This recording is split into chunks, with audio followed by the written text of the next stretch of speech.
இரட்சகராகிய இயேசுவின் நாமத்தில் வாழ்த்துக்கள்.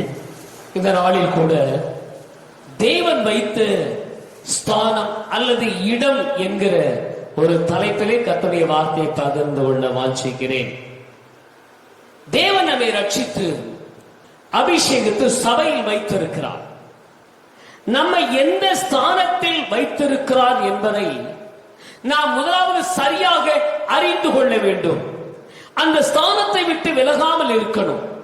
ஒருவேளை தேவன் வைத்த இடத்தை நாம் இழக்கும் பொழுது ஆவிக்குரிய வாழ்வில் பலன் அல்ல, நாம் பலவீனம் அடைவோம்.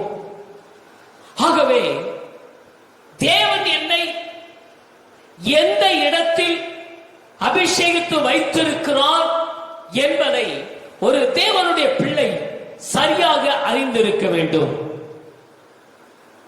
யாத்ராமத்தின் புஸ்தகத்தில் 33ஆம் அதிகாரம் 11ஆம் வசனத்தை நாம் வாசிக்கும் பொழுது யோசுவா தேவன் வைத்த அந்த ஸ்தலத்தை விட்டு விலகாமல் இருந்தார். வாசிப்போம்.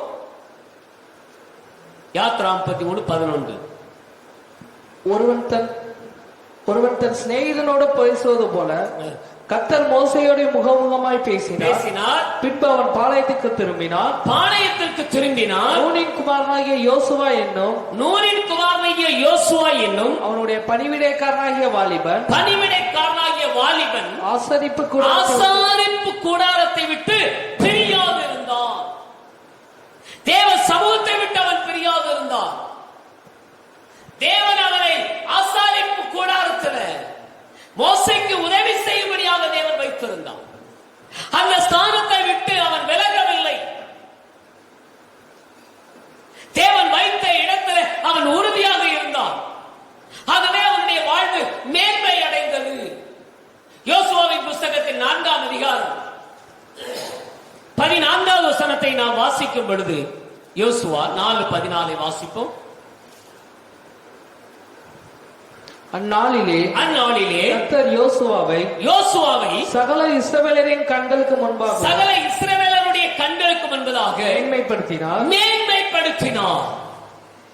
ஒரு மேன்மையின் வாழ்வை யோசுவா பெற்றுக் கொண்டதற்கு தேவன் வைத்த ஸ்தானத்தை விட்டு விலகாமல் உறுதியாக யோசுவா இருந்தார்.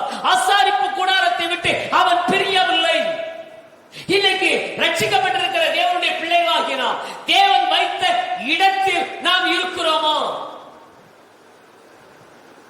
அல்லது தேவன் வைத்த இடத்தை விட்டு நாம் வழி விலகி செல்லுகிறோமா? நம்முடைய வாழ்க்கை எப்படி இருக்கிறது?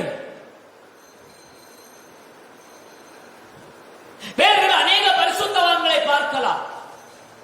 தானியேல் என்கிற தேவ மனுஷனை குறித்து பார்க்கிறோம். அவனும் தேவன் வைத்த இடத்தை விட்டு விலகவில்லை.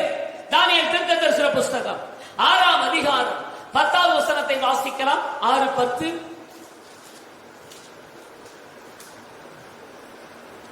தானியேலோ வென்றால் அந்த பத்திரத்துக்கு கையெழுத்து வைக்கப்பட்டது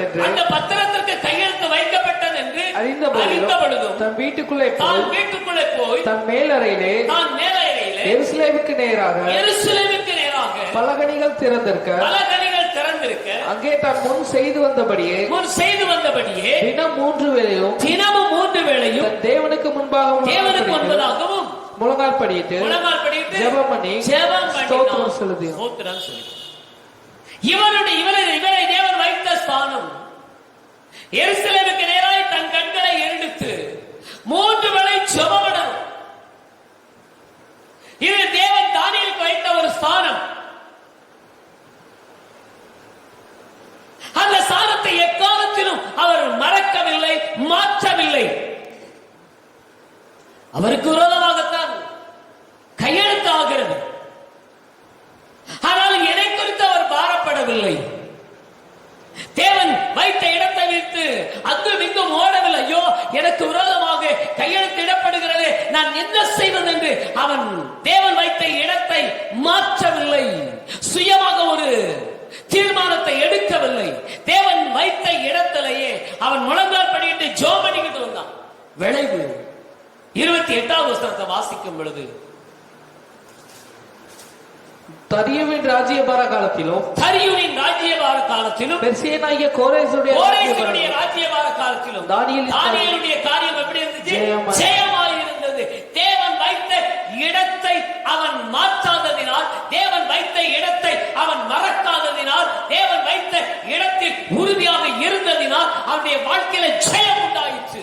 உன்னுடைய வாழ்க்கையிலே தேவன் ஒரு ஜெயத்தை கட்டளையிட வேண்டுமானால், தேவன் உங்களை எந்த ஸ்தானத்தில் வைத்திருக்கிறாரோ அந்த ஸ்தானத்தில் நீங்கள் உறுதி உள்ளவர்களாக இருக்கும் பொழுது, ஒரு தானியேலுக்கு ஜெயத்தை கொடுத்த தேவன் உங்களுக்கும் ஜெயத்தை கொடுப்பதற்கு நல்லவராக இருக்கிறார். அல்லேலூயா, ஸ்தோத்திரம். அப்போ யோசுவா தேவன் வைத்த ஸ்தானத்தை விட்டு விலகவில்லை, ஆகவே மேன்மைப்படுத்தப்பட்டார். தானியேல் தேவன் வைத்த ஸ்தானத்தை விட்டு விலகவில்லை, ஆகவே அவருடைய காரியம் ஜெயமாய் இருந்தது. மூன்றாவது, சாத்ராக் மேஷாக் ஆபேத்நேகோ என்பவர்களை நாம் பார்க்கிறோம். அவர்களும் தேவன் வைத்த ஸ்தானத்தை விட்டு விலகவில்லை. வாசிக்கலாம் 3ஆம் அதிகாரம் 15வது வசனத்திலிருந்து 18வது வசனம் வரைக்கும். எப்போதும் எக்காலம், நாகசுரம், கிண்ணறம், வீணை, சுரமண்டலம், தம்பரு முதலான சகலவித கீத வாக்கியங்களின் சத்தத்தையும் நீங்கள் கேட்கும் பொழுது தாழ விழுந்து நான் பண்ணி வைத்த சிலையை பணிந்து கொள்ள ஆயத்தமாயிருந்தால் நல்லது. பணிந்து கொள்ளாத இருந்தீர்களாகில் அந்நேரமே எரிகிற அக்னி சுளையின் நடுவே போடப்படுவீர்கள். உங்களை என் கைக்கு தப்புவிக்க போகிற தேவன் யார் என்றான். நேபுகாத்நேச்சார் தூரா சமபூமியிலே ஒரு பெரிய பொற்சிலையை உண்டு பண்ணுகிறான்.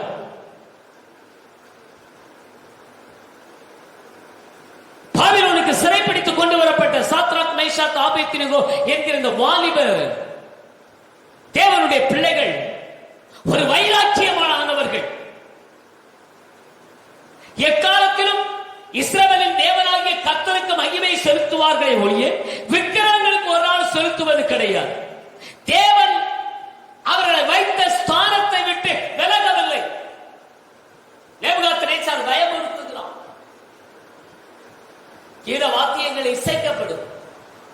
இப்பொழுது நான் உண்டு பண்ணின பொற்சிலையை நீங்கள் வணங்காவிட்டால் நீங்க அக்கினி ஜுவாலையிலே போடப்படுவீர்கள். உங்களை என் கைக்கு தப்புவிக்க போகிற தேவன் யார் அப்படின்னு கேட்டான். பயந்து விடவில்லை.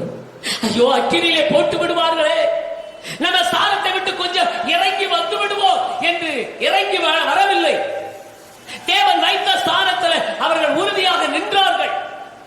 எங்கள் தேவன் ராஜாவாகி உடைய கைக்கு தப்புவிக்க வல்லவராக இருக்கிறார். உறுதியாக இருந்தார்கள். எரிகிற அக்கினி ஜுவாலையிலே போட்டார்கள். ஆனால் தூக்கி கொண்டு போனவர்கள் இருந்தார்களே ஒழிய இவர்கள் மேல் ஒரு சேதமும் அணுகவில்லை. 30வது வசனத்தை வாசிக்க. 30வது வசனம்.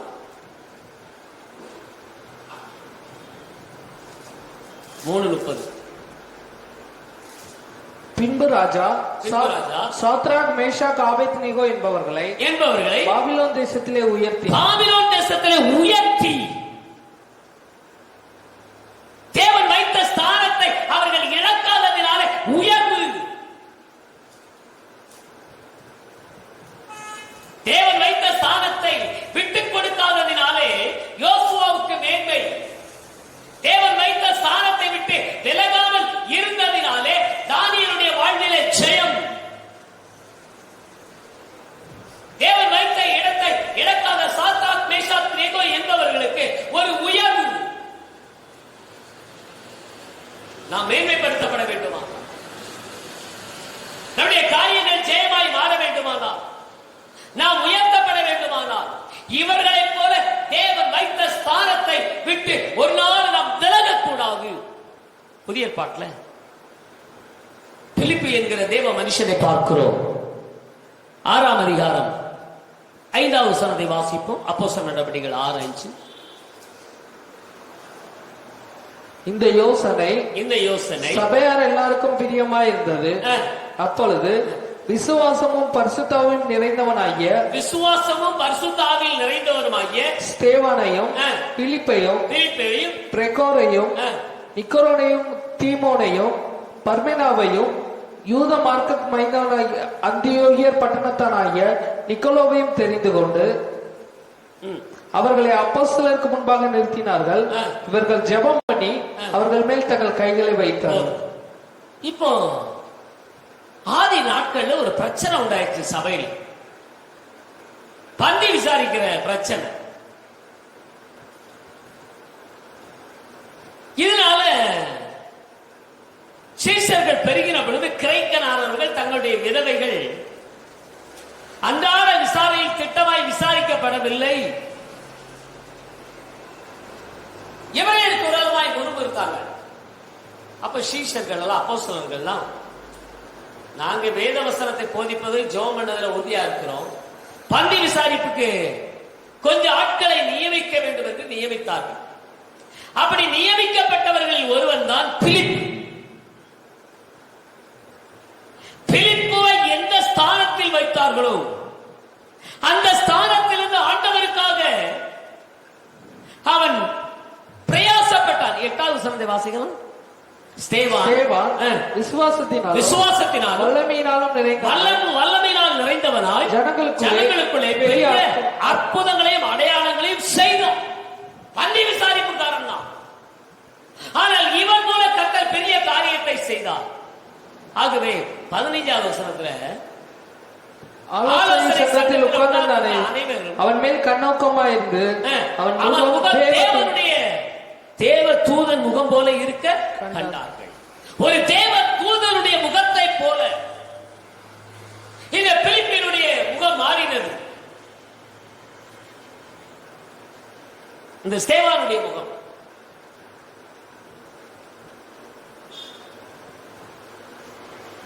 ஒரு தேவ தூதனுடைய முகத்தை போல மாறினது. ஸ்தேவானுடையது காரணம் தேவன் வைத்த ஸ்தானத்தை விட்டு அவன் விலகாமல் சரியாக அவன் நடந்தான்.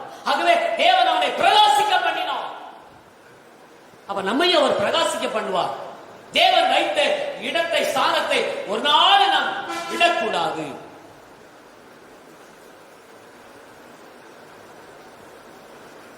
வேதத்தில் தேவன் வைத்த இடத்தை இழந்த அநேகரை நாம் பார்க்க முடியும்.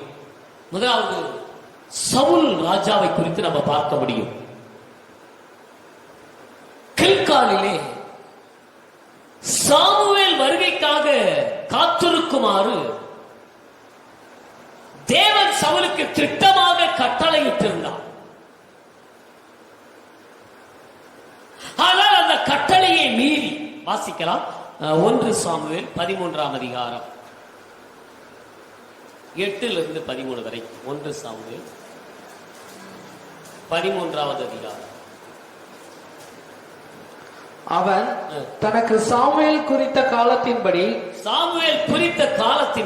7 நாள் மட்டும் காத்திருந்தான். 7 நாள் மட்டும் காத்திருந்தான். சாமுவேல் கில்காலுக்கு வரவில்லை. கில்காலுக்கு சாமுவேல் வரவில்லை. ஜனங்கள் அவனை விட்டு சிதறி போனார்கள்.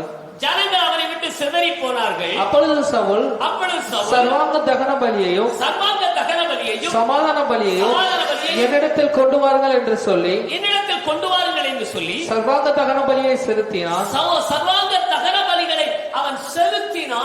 அவன் சர்வாங்க தகன பலியிட்டு முடிக்கிற போது இதோ சாமுவேல் வந்தான்.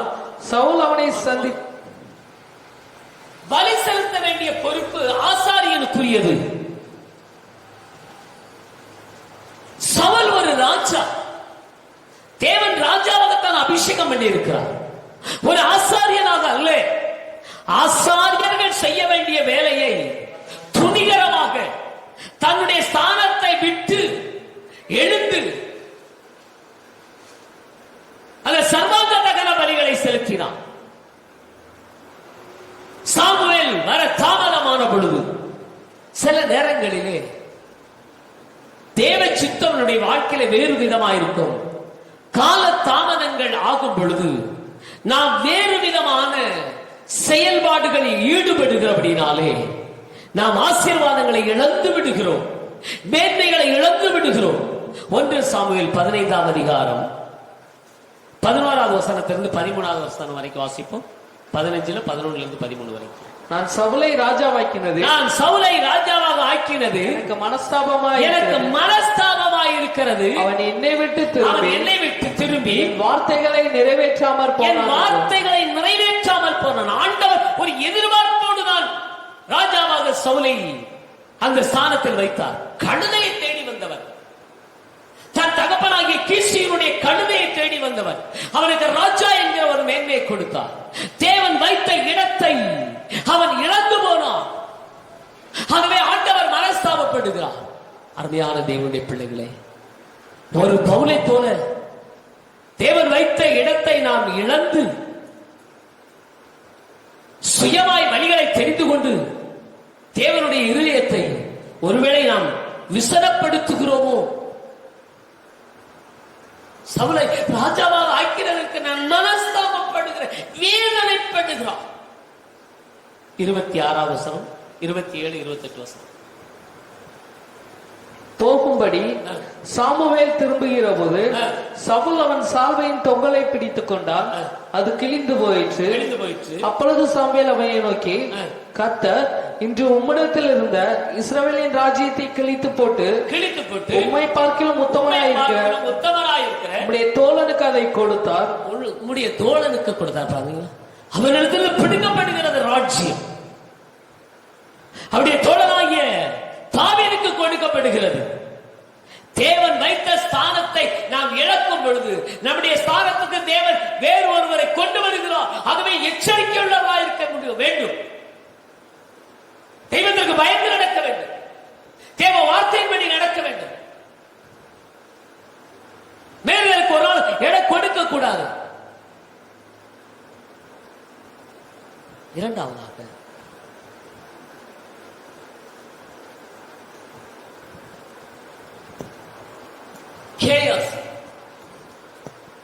இவருக்குள்ள ஒரு பொருளாசை.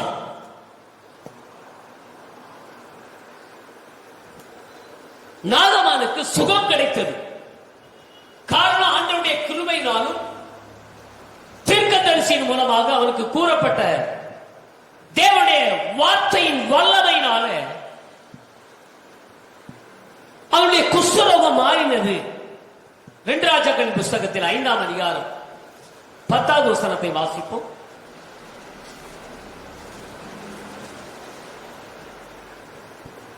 அப்பொழுது எலிசா அவனிடத்தில் ஆள் அனுப்பி, நீ போய் யோர்தானில் 7 நேரம் ஸ்நானம் பண்ணு, அப்பொழுது உன் மாம்சம் நீ சுத்தமாவா என்று சொல்ல சொன்னான்.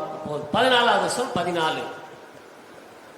அப்பொழுது அவன் இறங்கி தேவனுடைய மனுஷனுடைய வார்த்தையின்படியே யோர்தானில் 7 நேரம் மூழ்கினான். அவன் மாம்சம் ஒரு சிறுபிள்ளையின் மாம்சத்தை போல் மாறி அவன் சுத்தமானான்.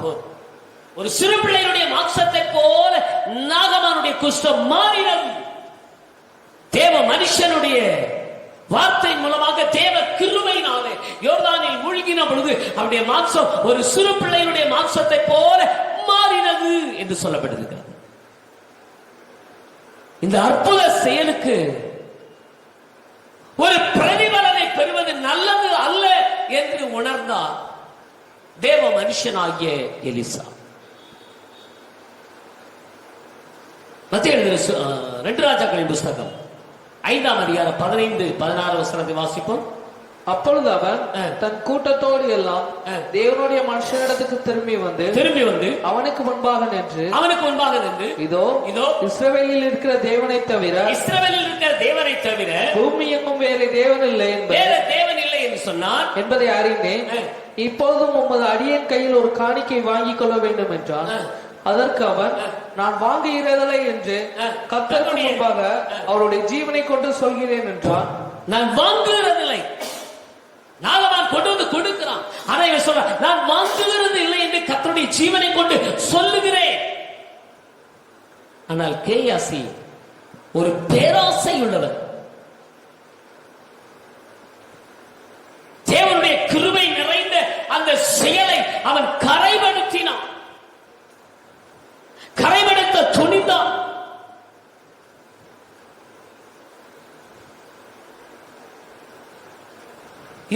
வாசிப்பு 5:22. அப்பொழுது அவன் சுத செய்கிறான், தீர்க்கதரிசிகளின் புத்திரரில் 2 வாலிபர் இப்பொழுதுதான் எப்ராயிம் மலை தேசத்திலிருந்து என்னிடத்தில் வந்தார்கள். அவர்களுக்கு ஒரு தாலந்து வெள்ளியையும் 2 மாற்று வஸ்திரங்களையும் தர வேண்டும் என்று கேட்க என் எஜமான் என்னை அனுப்பினார். எலிசாவுக்கே தெரியாது. ஆனா கேயாசி இவனுக்கு அற்புத சுகத்தை தேவனுடைய கிருபையினாலே தேவன் கொடுத்திருக்கிறார். அதை கரைப்படுத்தும்படியாக என் எஜமான் என்னை அனுப்பினார் என்று பொய் சொல்கிறான். தேவன் வைத்த இடத்தை அவன் இழக்கிறான். ஒரு தேவ மனுஷன், ஒரு தீர்க்கதரிசி. அடுத்து எலிசாவுக்கு பின்னால் இவன் தான் வரணும். ஆனா இவன் ஒரு பொய்யனாக இருக்கிறான். நாம பொய் சொல்றோம். 22வது வசனம் வாசிங்க. 22வது வசனம் 5:22. அதற்கு அவன் சுக செய்திதான். தீர்க்கதரிசிகளின் புத்திரரில் 2 வழிவர் இப்பொழுதுதான் எப்ராயிம் மலை தேசத்திலிருந்து என்னிடத்தில் வந்தார்கள். பொய் சொல்லுகிறான். அப்படி யாரும் வரல, ஆனால் வந்தார்கள் என்று பொய் சொல்லுகிறான். இவன் அங்க மாத்திரமல்ல, எலிசாவுக்கும் பொய் சொன்னான். வாசிப்போமே 25வது. பின்பு அவர் உள்ளே போய் தன் எஜமானுக்கு முன்பாக நின்றார். கேயாசியே, எங்கே இருந்து வந்தாய் என்று எலிசாவனை கேட்டதற்கு அவன் உமது அடியான் எங்கேயும் போகவில்லை. அப்பொழுது அவன் இவனை பார்த்து, அந்த மனுஷன் உனக்கு எதிர்கொண்டு வர தன் ரதத்திலிருந்து இறங்கி திரும்புகிற போது என் மனம் உன்னோடு கூட சொல்லவில்லையா? பணத்தை வாங்குவது, வஸ்திரங்களையும் ஒலிவத் தோப்புகளையும் திராட்சை தோட்டங்களையும் ஆடு மாடுகளையும் வேலைக்காரிகளையும் வாங்கிறதற்கு இது காலமா? எலிசா கேட்கிறது, இது காலமா? நீ ஸ்தானத்தை இழந்து விட்டாயே கேயாசி. ஆண்டவர் உன்னை வைத்திருந்த அந்த மேன்மையான தீர்க்கதரிசி என்கிற அந்த ஸ்தானத்தை நீ இழந்து விட்டாயே. அற்ப உலகத்தின் செல்வத்துக்காக, உலகத்தின் பொருளுக்காக உன் ஸ்தானத்தை இழந்து விட்டாயே. ஆகவே நாகமானை பிடித்த குஷ்டரோகம் உன்னை பிடிக்கும் சொன்னாரு. அவன் குஷ்டரோகியாக எலிசாவை விட்டு அவன் போய்விட்டான். ஒரு வல்லமையான ஒரு தீர்க்கதரிசியாக இருக்க வேண்டியவன் கேயாசி கடைசியாக ஒரு குஷ்டரோகியாக அவன் போக வேண்டிய ஒரு அவல நிலைக்கு தள்ளப்பட்டான் என்றால், தேவன் வைத்த ஸ்தானத்தை அவன் இழந்ததினாலே, தேவன் வைத்த அந்த ஸ்தானத்தை அவன் இழந்ததினாலே. ஆகவே தேவனுடைய பிள்ளைகள் மிக எச்சரிக்கை உள்ளவர்களாக இருக்க வேண்டும். தேவன் வைத்த ஸ்தானத்தை ஒரு நாள் நம்ம இழந்து விடவே கூடாது. புதிய ஏற்பாட்டில் லூக்கா எழுதின சுவிசேஷத்தின் புஸ்தகத்தில் 10ஆம் அதிகாரம் 30வது வசனத்திலிருந்து நம்ம வாசிக்கும் பொழுது அங்கு ஒரு வழிப்போக்கனை குறித்து நாம் பார்க்கிறோம். இந்த வழிப்போக்கன் எருசலேமிலே இருந்தான். எருசலேமிலே தேவனுடைய பிள்ளைகள் இருந்தார்கள். தேவனை துதிக்கிற துதி இருந்தது. தேவனை ஆராதிக்கிற ஆராதனை ஸ்தலம் இருந்தது. வேதம் இருந்தது. ஆசாரியர்கள் இருந்தார்கள். ஆனால் தேவன் அவனை ஒரு நல்ல இடத்தில் தான் வைத்திருந்தார். எருசலேமில் ஒரு உயர்ந்த இடம் எருசலேம். ஆனால் தேவன் வைத்த அந்த இடத்தை விட்டு தன்னுடைய மனப்போன போக்கிலே அவன் எரிகோவிற்கு வருகிறான். கீழ் இறங்கி வருகிறான். ஆவிக்குரிய வாழ்க்கை ஒரு உன்னத நிலையில் இருக்க வேண்டியவன் இப்பொழுது கீழ் நோக்கி வருகிறான். தேவன் வைத்த ஸ்தானத்தை அவன் இழந்து விடுகிறான். அப்படியே தேவன் வைத்த ஸ்தானத்தை இழந்ததின் விளைவாக அவன் முதலாவது கள்ளர்களுடைய கையில் அகப்படுகிறான். பிசாசாரன் கெச்சிக்கிற சிங்க போல எவனை விழுங்கலாமோ என்று வகனேடி சுற்றித் திரிகிற ஒரு காலத்தில் நாம் இருக்கிறோம். இந்த நாட்களில் தேவனுடைய பிள்ளைகள் நம்முடைய ஆவிக்குரிய வாழ்க்கையை மிக கவனமாக பாதுகாத்துக் கொள்ள வேண்டும். கள்ளரையில் அகப்பட்டுக் கொண்டான். வாசிப்போம் அந்த வசனத்தை. லூக்கா 10:30 இயேசு பிரதியுத்தரமாக ஒரு மனுஷன் எருசலேமிலிருந்து எரிகோவுக்கு போகையில் கள்ளர் கையில் அகப்பட்டான். அவர்கள் அவன் வஸ்திரங்களை உரிந்து கொண்டு அவனை காயப்படுத்தி குற்றுயிராக விட்டு போனார். அவனை காயப்படுத்தி குற்றுயிராய் போட்டாங்க. உயிர் உசலாடுகிறது. ஏன் இப்படிப்பட்ட ஒரு அவல நிலை இந்த வழிபோக்கனுக்கு வர வேண்டும்? ஒருவேளை தேவன் வைத்த எருசலேமிலே இருந்திருப்பானால் இவன் கள்ளருடைய கையிலே அகப்பட்டிருக்க மாட்டான். தேவன் வைத்த எருசலேமிலே இருந்திருப்பானால் இவனுடைய வஸ்திரங்களை, ரட்சிப்பின் வஸ்திரங்களை இழந்திருக்க மாட்டான். பிசாசான் கெச்சிக்கிற சிங்கம் போல நம்முடைய ரட்சிப்பை உயிர்ந்து கொள்ள வேண்டும் என்று எத்தனைத்து திரிகிறான். ரொம்ப கவனமுள்ளவர்களாக இருக்க வேண்டும். தேவன் வைத்த எருசலேமில் இவன் இருந்திருப்பானால் இவன் காயப்பட்டிருக்க மாட்டான். தேவன் வைத்த எருசலேமில் இவன் இருந்திருப்பானால் இவன் குற்றுயிராய் ஆக்கப்பட்டிருக்க மாட்டான். எல்லாவற்றுக்கும் காரணம் அவன் கள்ளர் கையில் அகப்பட்டதற்கும், தான் வஸ்திரத்தை இழந்ததற்கும், காயப்பட்டதற்கும், குற்றுயிராய் அவன் கிடப்பதற்கும் தேவன் வைத்த ஸ்தானத்தை அவன் இழந்ததின் விளைவுதான்.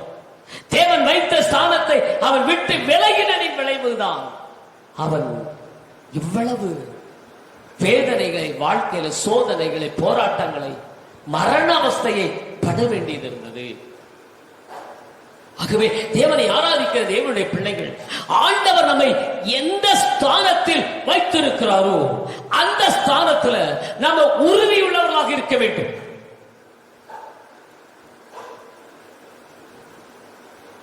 தேவன் வைத்த ஸ்தானத்தை ஒரு நாள் நம்ம இழந்து விடக்கூடாது.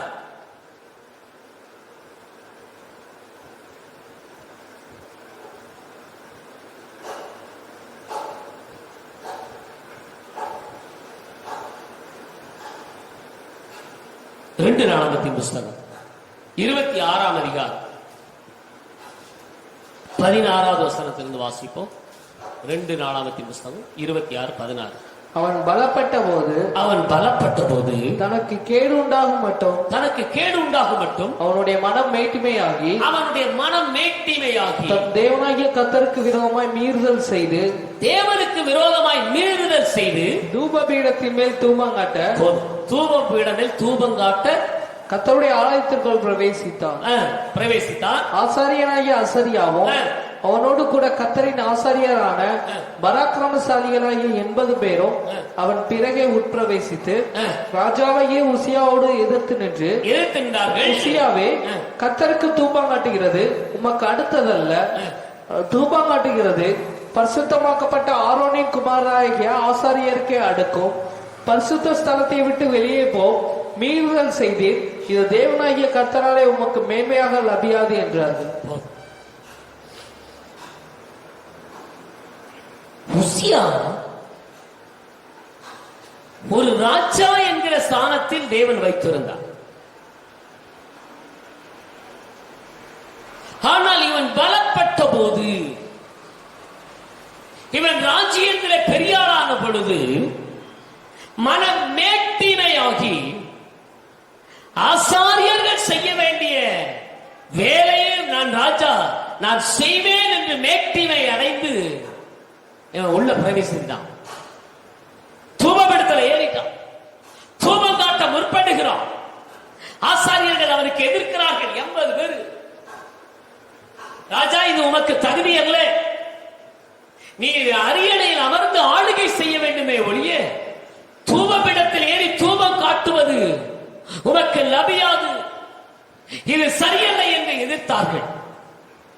ஆனால் அவன் கேட்கவில்லை. விளைவு, அவருடைய நெற்றியில குஷ்டம் வந்துச்சு. அவன் சாகும் வரைக்கும் குஷ்டரோகியாக அவன் வாழ்ந்து மரித்து போனான். குஷ்டம் அவனை பிடித்தது. ஒரு அரியணையில் அமர்ந்து ஆளுகை செய்ய வேண்டிய ராஜா தன் ஸ்தானத்தை இழந்ததின் விளைவு குஷ்டம் அவனுக்கு வந்தது. நம்முடைய தேவன் பட்சிக்கிற அக்கினியாக இருக்கிறார். அவர் நீதி செய்கிற தேவன். ராஜாவாக இருக்கட்டும், அவர் எவ்வளவு பெரிய ஆளாக இருக்கட்டும், ஆசாரிய பணியை செய்வதற்கு அவன் தகுதி அல்லவே. தேவன் அதற்கு அவனை நியமிக்கவில்லையே. மீறுதல் செய்தான். மீறுதலின் விளைவு குஷ்டம். தேவனை ஆராதிக்கிற தேவனுடைய பிள்ளைகள் கவனமுள்ளவர்களாக இருக்க வேண்டும். உங்களை ஒரு நல்ல விசுவாசியாக தேவன் அழைத்திருந்தால் அந்த விசுவாசி என்கிற நிலையிலே ஊழியர்களுக்கு உதவியாக இருக்க. ஊழியரை கீழே இழுத்து கொடுத்து நான் மேல வரணும்னு நினைக்காதீங்க. அது லபியாது. தேவன் உங்களை எந்த ஸ்தானத்தில் வைத்திருக்கிறார் அந்த ஸ்தானத்தில் உறுதியாக நீங்கள் நிற்க வேண்டும். இன்னைக்கு அநேகருடைய வாழ்க்கையில நான் பார்க்கிறேன், நல்ல விசுவாசிகளா இருக்கும்போது ஆசீர்வாதமா இருந்தாங்க, சமாதானமா இருந்தாங்க. என்றைக்கு ஆசாரியர்களாக ஆக வேண்டும், கொஞ்சம் கிருபைகளை ஆண்டவர் கொடுத்திருப்பார், கொஞ்சம் பாடுவதற்கு, கொஞ்சம் வசனங்களை வாசிப்பதற்கு. இவைகளை வைத்துக் கொண்டு என்னை ஆண்டவர் அதற்கு அழைத்தார், இதற்கு என்று அழைத்தார் என்று தன் ஸ்தானத்தை நாம் மறக்கும் பொழுது நம்முடைய வாழ்வு மோசமடைகிறது. ரொம்ப கவனம் உள்ளவர்களாக இருக்க வேண்டும். ஆகவே தேவன் நம்மை எந்த ஸ்தானத்தில் வைத்திருக்கிறாரோ அந்த ஸ்தானத்தை விட்டு ஒரு நாள் நாம் விலகக்கூடாது. யோசுவா தேவன் வைத்த ஸ்தானத்தை விட்டு விலகாமல் இருந்தார். ஆண்டவர் அவனை மேன்மைப்படுத்தினார். தானியேல் தேவன் வைத்த ஸ்தானத்தை விட்டு விலகவில்லை, அவருடைய காரியம் ஜெயமாய் இருந்தது. சாத்ராக், மேஷாக், ஆபேத்நேகோ என்பவர்கள் தேவன் வைத்த ஸ்தானத்தை விட்டு விலகவில்லை, தேசத்திலே தேவன் அவர்களை உயர்த்தினார். பிலிப்பு தேவன் வைத்த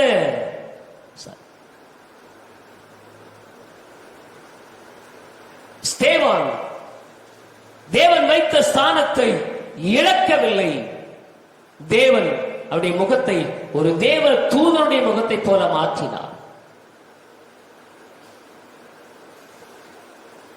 ஆனால் சவுல் தன் ஸ்தானத்தை இழந்த பொழுது ராஜா என்று இருந்தவர் தள்ளப்பட்டான்.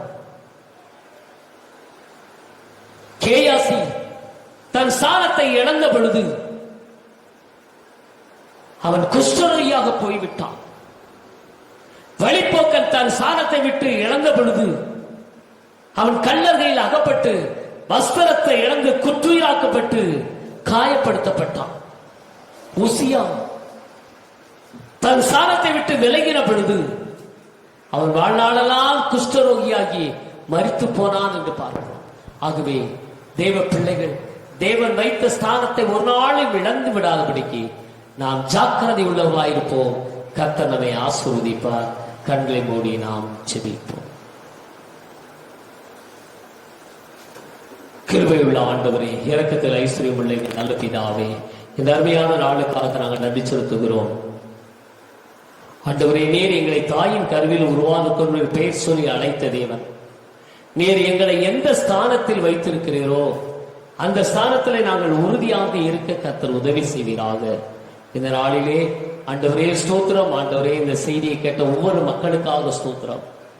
ஆண்டவரே, உம்முடைய பிள்ளைகளை நீர் வைத்த ஸ்தானத்திலிருந்து ஒரு நாளும் விலகாதபடிக்கு அந்த ஸ்தானத்திலே உறுதியா இருக்க யோசுவாவை போல, தானியேலை போல, ஒரு சாத்ராக், மேஷாக், ஆபேத்நேகோ என்பவர்களைப் போல, ஒரு ஸ்தேவானை போல ஆண்டவரே தங்களுடைய ஸ்தானத்தில் நிலைத்திருக்க கர்த்தர் உதவி செய்வீராக. ஒரு சவுலை போல இல்லாதபடிக்கு, ஒரு உசியாவை போல இல்லாதபடிக்கு, ஒரு வழிப்போக்கனை போல இல்லாதபடி, ஒரு கேயாசியை போல இல்லாதபடி நீர் ஆண்டவரே ஸ்தோத்திரம் எங்களை நீர் வைத்த ஸ்தானத்தில் உறுதியாக நிறுத்துவீராக. அப்பா கர்த்தர் ஒப்புக் கொடுக்கிறோம். கேட்ட வசனத்தின்படி நடத்துங்க.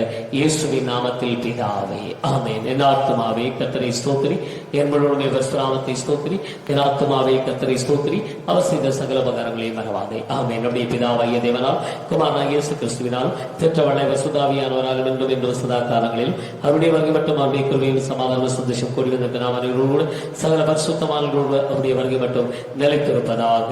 ஆமென், ஆமென், ஆமென்.